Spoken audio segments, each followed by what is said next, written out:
ಬೆಟ್ಟದಲ್ಲಿ ಹಸಿರು ಗಾಜಿನ ಬಳೆಗಳ ರಾಶಿ, ದೇವತೆಗಳಂತೆ ಕಂಗೊಳಿಸಿದ ಮುತ್ತೈದೆಯರು.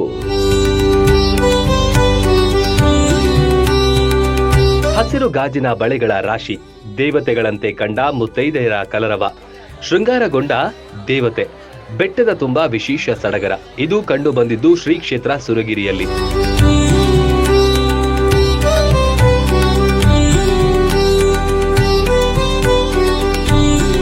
ಬೀಳಗಿ ತಾಲೂಕಿನ ಶ್ರೀ ಕ್ಷೇತ್ರ ಸುರಗಿರಿ ಬೆಟ್ಟದಲ್ಲಿ ಅಖಂಡ ದೀಪಾರಾಧನೆಯ ಸಂಭ್ರಮ ಜೋರಾಗಿತ್ತು. ಹಲವಾರು ಪವಾಡಗಳಿಗೆ ಸಾಕ್ಷಿಯಾದ ಸುರಗಿರಿ ವಾಸಿನಿ ಶ್ರೀ ಭುವನೇಶ್ವರಿ ದೇವಿಗೆ ವಿವಿಧ ಪೂಜಾ ಕೈಂಕರ್ಯಗಳು ನಡೆದವು.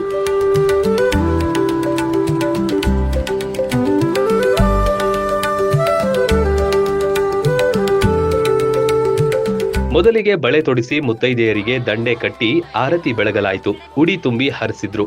ಊರಿನ ಹಿರಿಯರು ಕೂಡ ಪೂಜೆಯಲ್ಲಿ ಕಂಬಳಿ ಹೊದ್ದು ಕನ್ನಡ ಶಾಲು ಹಾಕಿ ಕುಳಿತುಕೊಂಡಿದ್ರು. ಮದುವೆಯಾಗದ ನವ ತರುಣರು ಕೂಡ ಭಾಗಿಯಾಗಿದ್ರು.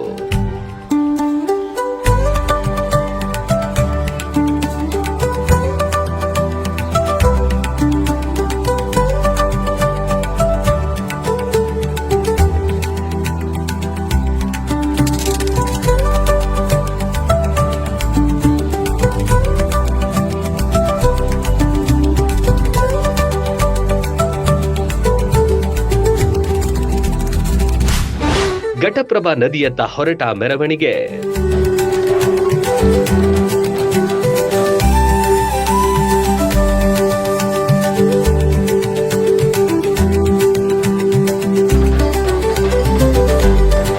ಸುರಗಿರಿ ಕ್ಷೇತ್ರದ ಧರ್ಮಾಧಿಕಾರಿ ಶ್ರೀ ಲಕ್ಷ್ಮಣ ಶರಣರು ಮುತ್ತೈದೆಯರು ಸೇರಿದಂತೆ ಹಿರಿಯರಿಗೆ ಕಂಕಣ ಕಟ್ಟಿದ್ರು. ಬಳಿಕ ಛತ್ರ ಚಾಮರಗಳೊಂದಿಗೆ ನದಿಯತ್ತ ಸವಾರಿ ಹೊರಟಿತು. ಈ ವೇಳೆ ಈ ವರ್ಷದ ಅಂಬಾರಿ ಜಾತ್ರಾ ಉತ್ಸವದ ಮುಖ್ಯಸ್ಥರನ್ನ ಬರಮಾಡಿಕೊಂಡ್ರು.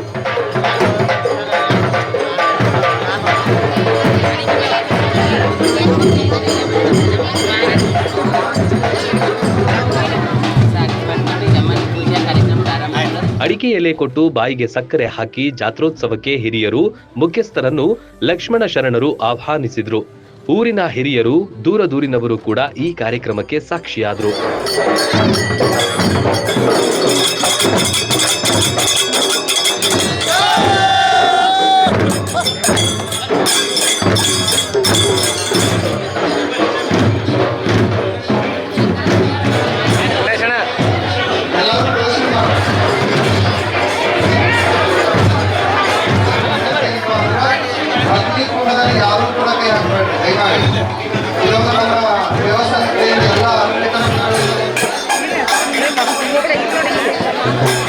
ಡೊಳ್ಳು ಕುಣಿತ ಸೇರಿದಂತೆ ವಿವಿಧ ವಾದ್ಯಗಳು, ಒಂದೇ ಬಣ್ಣದ ಸೀರೆಯುಟ್ಟ ಮಹಿಳೆಯರು ಆರತಿ ಹಿಡಿದು ನಿಂತಿದ್ರು.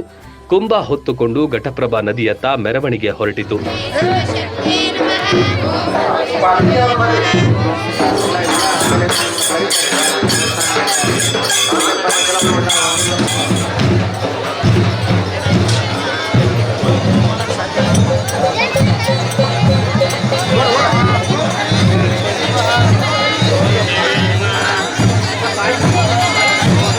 ಸುತ್ತಮುತ್ತಲ ಗ್ರಾಮದಿಂದ ಸುಮಾರು 20ಕ್ಕೂ ಅಧಿಕ ದೇವತೆಯರ ಪಲ್ಲಕ್ಕಿಗಳು ಈ ಬಾರಿ ಆಗಮಿಸಿದ್ದು ವಿಶೇಷ. ಆ ದೇವತೆಯರ ನೇತೃತ್ವದಲ್ಲೇ ಗಂಗಾ ಪೂಜೆಗೆ ತೆರಳಲಾಯಿತು. ಮೆರವಣಿಗೆಯುದ್ದಕ್ಕೂ ಸಾವಿರಾರು ಸಂಖ್ಯೆಯ ಜನರು ಕಂಡುಬಂದ್ರು.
ಘಟಪ್ರಭೆ ತಟದಲ್ಲಿ ಅಖಂಡ ದೀಪಾರಾಧನೆ.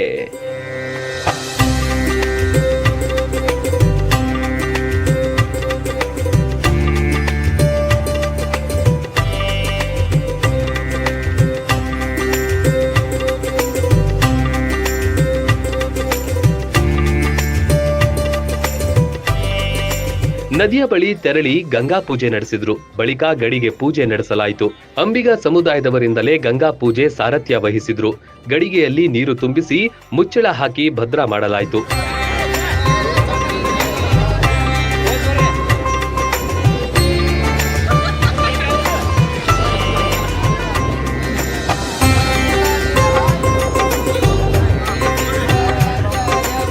ಕುಂಭದಲ್ಲಿ ಯುವಕರು ನದಿಯ ನೀರನ್ನ ತುಂಬಿಕೊಂಡ್ರು. ಅಲ್ಲಿಂದ ಮತ್ತೆ ಸುರಗಿರಿ ಬೆಟ್ಟದತ್ತ ಮೆರವಣಿಗೆ ಹೊರಟಿತು. ಈ ವೇಳೆ ಮತ್ತಷ್ಟು ಪಲ್ಲಕ್ಕಿಗಳು ಕೂಡಿಕೊಂಡವು. ವಿವಿಧ ವಾದ್ಯಗಳು ಸಾಥ್ ನೀಡಿದ್ವು. ಮೆರವಣಿಗೆಯಲ್ಲಿ ದೇವಿಯ ಮೂರ್ತಿ ರಾರಾಜಿಸುತ್ತಿತ್ತು.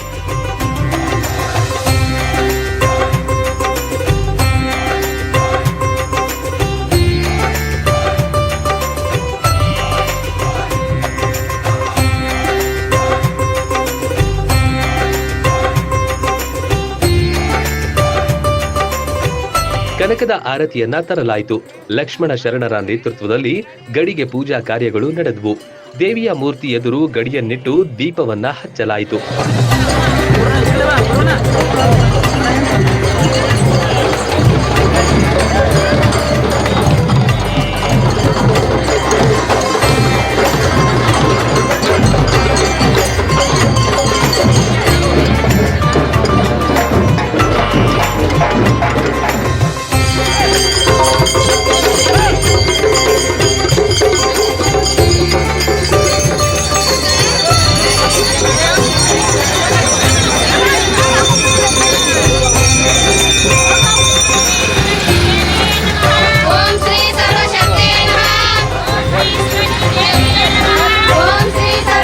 ಸಕಲ ಸದ್ಭಕ್ತರೆಲ್ಲರಿಗೂ ಶರಣಾರ್ಥಿಗಳ ಸಲ್ಲಿಸ್ತಾ ಇವತ್ತಿನ ದಿನ ಸುರಗಿರಿ ಬೆಟ್ಟದಲ್ಲಿ ಕ್ಷೇತ್ರದ ಪದ್ಧತಿಯಂತೆ ಅಖಂಡ ದೀಪಾರಾಧನೆ ಕಾರ್ಯಕ್ರಮವು ಬಹು ವಿಶೇಷವಾಗಿ ಆಚರಣೆಗೊಂಡಿತು. ಇದಕ್ಕೆ ಸಾವಿರಾರು ಭಕ್ತರು ಸಾಕ್ಷೀಕರಿಸಿದರು. ಅದೆಷ್ಟೋ ಊರುಗಳಿಂದ ಬಂದಿರುವಂಥ ಭಕ್ತರು ತಮ್ಮ ಬಾಬತ್ತಿನ ಕಾರ್ಯಗಳನ್ನು, ಕ್ಷೇತ್ರದ ಪದ್ಧತಿಗಳನ್ನು ಅಷ್ಟು ಅಚ್ಚುಕಟ್ಟುತನದಿಂದ ನಡೆಸಿಕೊಂಡು ಬಂದರು. ಮೊಟ್ಟ ಮೊದಲನೆಯದಾಗಿ ನದಿಯ ಪೂಜೆಯೊಂದಿಗೆ ಪ್ರಾರಂಭಗೊಂಡಿರುವಂಥ ಈ ಅಖಂಡ ದೀಪಾರಾಧನೆಯು ಕ್ಷೇತ್ರಕ್ಕೆ ಬಂದು ತಲುಪುವವರೆಗೂ ಅದೆಷ್ಟೋ ವಾದ್ಯ ಮೇಳದೊಂದಿಗೆ ಸಂಭ್ರಮಯುತವಾಗಿಯೇ ಸನ್ನಿಧಾನಕ್ಕೆ ಬಂತು.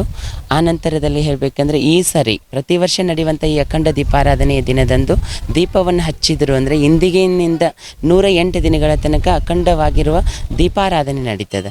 ಆ 9ನೇ ದಿನದಂದೇ ನಡೆಯುವಂಥದ್ದು ಅಮ್ಮನವರ ಅಂಬಾರಿ ಉತ್ಸವ, ಸನ್ನಿಧಾನದ ಬೋನೋತ್ಸವ ಜರುಗ್ತದೆ. ಅಲ್ಲಿ ತನಕನೂ ವಿಶೇಷವಾಗಿರುವಂಥ ಆರಾಧನೆ, ಪೂಜೆ, ನಿಯಮಾವಳಿಗಳಿಗೆ ಅನುಗುಣವಾಗಿ ನಡೆಯುವಂಥ ಆ ಉತ್ಸವಕ್ಕೆ ಇವತ್ತು ಚಾಲನೆಗೊಂಡದ. ಈ ಕಾರ್ಯಕ್ರಮಕ್ಕೆ ಪ್ರತಿ ವರ್ಷ ಬಾಬತ್ತಿನವರು, ಕುಂಭ ಆರತಿಯವರು, ವಾದ್ಯದವರೊಂದಿಗೆ ಮಾತ್ರ ಚಾಲನೆಗೊಳ್ತಾ ಇರುವಂಥ ಈ ಕಾರ್ಯಕ್ರಮಕ್ಕೆ ಈ ವರ್ಷ ಸುತ್ತಮುತ್ತಲಿನಲ್ಲಿರುವಂಥ ಎಲ್ಲ ಹಳ್ಳಿಯ ದೇವಾನುದೇವತೆಗಳನ್ನು, ಗ್ರಾಮದ ದೇವತೆಗಳನ್ನು ಪಲ್ಲಕ್ಕಿಯೊಂದಿಗೆ ಕ್ಷೇತ್ರಕ್ಕೆ ಕರೆತಂದು ಈ ವರ್ಷ ದೇವತೆಗಳ ಉಡಿ ತುಂಬಿ ದೇವತೆಗಳ ಸಾಕ್ಷಿಯಲ್ಲಿನೇ ಭಕ್ತರು ಮತ್ತು ದೇವರು ಎರಡು ಸಮ್ಮುಖದಲ್ಲಿ ಈ ವರ್ಷದ ಅಖಂಡ ದೀಪಾರಾಧನೆ ಚಾಲನೆಗೊಂಡದ್ದು ಈ ನಾಡಿನ ಸಮೃದ್ಧತೆಯ ಸಂಕೇತವಾಗಿದೆ. ಹೀಗೆ ಹಚ್ಚಿದ ದೀಪವೇ ಅಖಂಡ ದೀಪ. ಈ ಅಖಂಡ ದೀಪಾರಾಧನೆ ಅಂಬಾರಿ ಉತ್ಸವದ ತನಕ ಬೆಳಗಲಿದೆ. ಬರೋಬ್ಬರಿ 108 ದಿನಗಳ ಕಾಲ ನಿರಂತರ ಜ್ಯೋತಿ ರಾರಾಜಿಸಲಿದೆ.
ಅಂಬಲಿ ಸೇವೆಯ ಮೂಲಕ ಪವಾಡಗಳಿಗೆ ಕಾರಣವಾದ ಸುರಗಿರಿ ದೇವಿಗೆ ಇನ್ಮುಂದೆ ನಿತ್ಯ ದೀಪಾರಾಧನೆ ನಡೆಯುತ್ತೆ.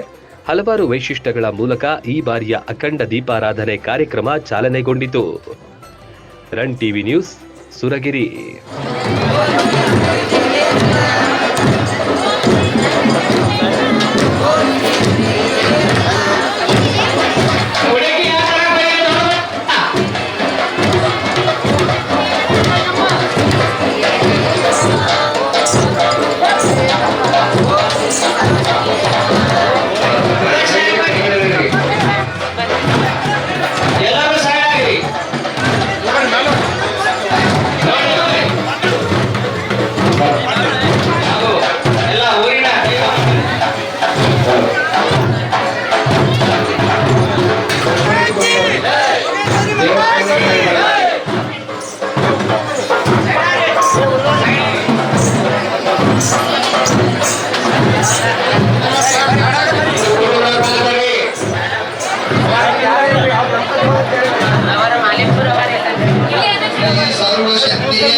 ರನ್ ಟಿವಿ ನ್ಯೂಸ್ ವಿಡಿಯೋಸ್ ನೋಡಲು ಸಬ್ಸ್ಕ್ರೈಬ್ ಮಾಡಿ, ಬೆಲ್ ಐಕಾನ್ ಪ್ರೆಸ್ ಮಾಡಿ.